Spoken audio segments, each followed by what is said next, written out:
Hey there, Lisa Renee from LisaReneeOnline.com. I hope you guys are enjoying this beautiful day. You know, inevitably in our business, we face objections on a regular basis. So what do you do if your prospect says to you, "It sounds too good to be true"? Well, today I'm going to share with you a great tip on how to handle that objection. Stay tuned.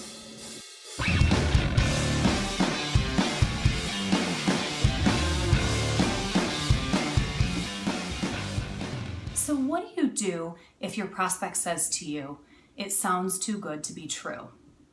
Well, a very powerful tool to use when selling is to handle the objection before it even comes up. So many of you have tools from your company, video or a presentation that you use. So what I do is when I'm done giving my presentation, I say things like, "Okay, so I know you guys are all thinking right now, that sounds awesome. Wouldn't you like to have more time, more freedom with your family, more time to travel, a lifestyle of freedom? Sounds great, right?" And you're thinking, could I do this? Sounds too good to be true, maybe. Well, I'm here to tell you, this is not a get-rich-quick scheme. You know, money's not going to start falling from the sky. You're not going to open up your wallet and it's going to be full of money. This is an absolute legitimate business that you can build over time.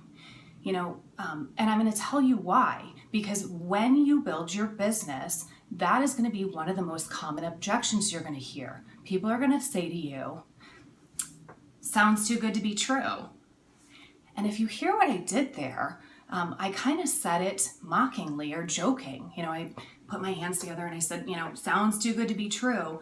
And I kind of made a joke of that objection. So if you've got somebody that's sitting there watching your presentation, you kind of have neutralized that objection at that point.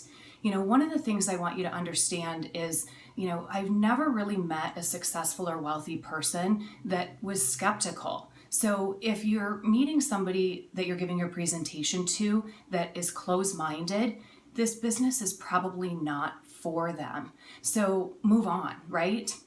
Now, another thing that I did is, when I was giving that presentation, I said, when you are in this business, you're going to get this objection. So I kind of laid the foundation a couple different ways. I said, when you're working with me. So they're starting to think about how they're going to do this business. And the other thing that I did is you have to speak the truth. If you're afraid to speak the truth, you're always operating from a place of fear. You need to operate from a place of power. If you're not honest about what they're going to face, then you're always operating from that place of fear.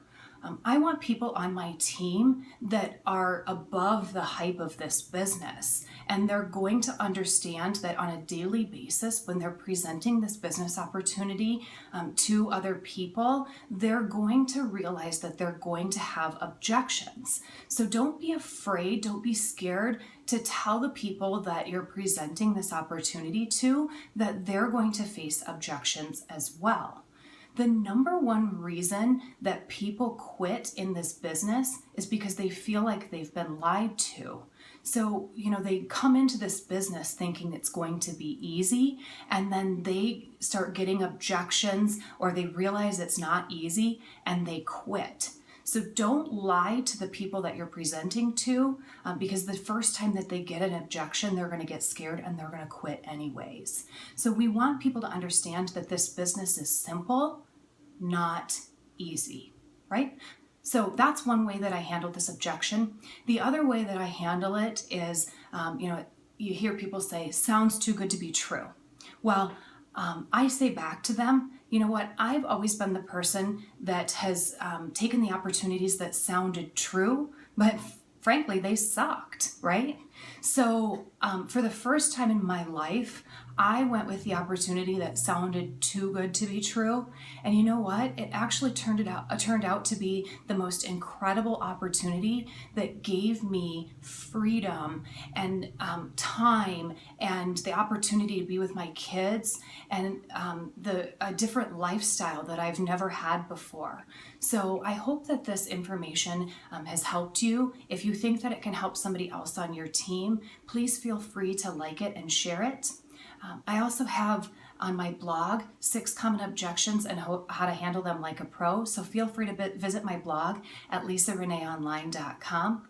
And as always, I encourage you to become a professional life liver today. Until next time.